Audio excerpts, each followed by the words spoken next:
I know that place. Wawa. Let's go. Mine is chocolate milk and then yours is coffee. Hello guys, after nga nating makuha yung mga luggages natin ay diretso na tayo dito sa car rental para kumuha ng sasakyan na gagamitin natin para sa trip na to sa Vancouver. Then after nga nating makakuha ay diretso na tayo dun sa hotel na tutuluyan natin ng 3 araw. So libre nga ni mama tong hotel na titirahan natin dito sa may Vancouver.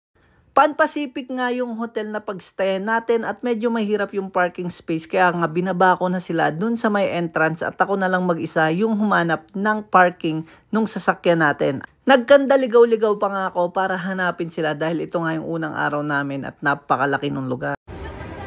Nagkamali ako ng akyat. Gusto ko nga lang din magpasalamat kay mama or dun sa lola ng mga kids ko sa pagpapa-experience sa kanila nung mga ganitong bagay na mga hindi namin naranasan nung mga bata kami. Yan guys, after nga nating makapag-check-in ay dediretso na tayo dun sa tutuluyan natin para sa trip na to sa Vancouver. Nung unang gabi nga namin ay 2 kwarto yung nirentahan namin.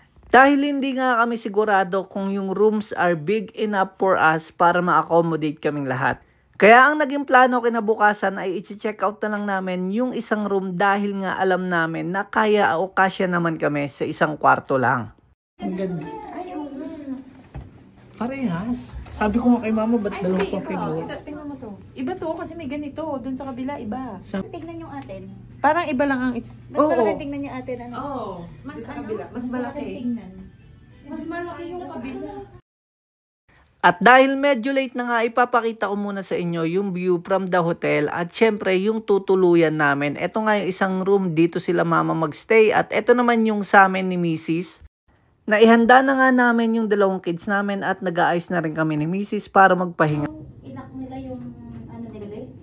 Nilak ko na. Pinto nila? Kasi di ba naka-ano yun? Nilak na. Tinawag na nila. Ito nga yung room na pinagstayan namin ni Mrs. at ito yung view niya kung saan kitang-kita mo yung waterfront nung Pan Pacific at pati yung Stanley Park. Bago nga tayo mamasyal ay uunahin muna natin kumain dahil ito nga yung pinakamahalaga o importanteng meal ng araw. Syempre yung breakfast. Di na nga kami lumayo at dito na kami kumain sa Oceans 999. Of course, I know that place. Wawa. Let's go.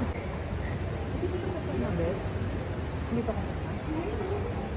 Check nga muna natin yung menu nila ngayong araw. So,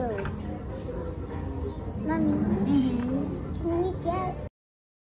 Instead nga na mag-order ng kung ano-ano ay naisipan na lang namin mag-buffet. Look, we'll say it's so like that. Who's gonna eat it? It's the strawberry one. Yeah, it's Danish. Green one. And then we're gonna put the pineapple.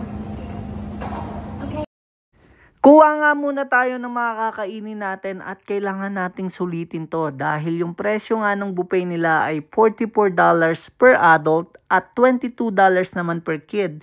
At kung 5 years old below ay libre. And you're gonna want to take it. Ay.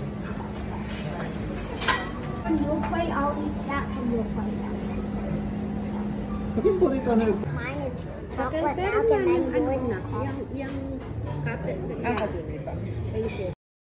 Yan guys, puputulin muna natin yung kwentuhan at bukas ko i-share yung adventure namin. Hanggang dito na lang ulit. Bye!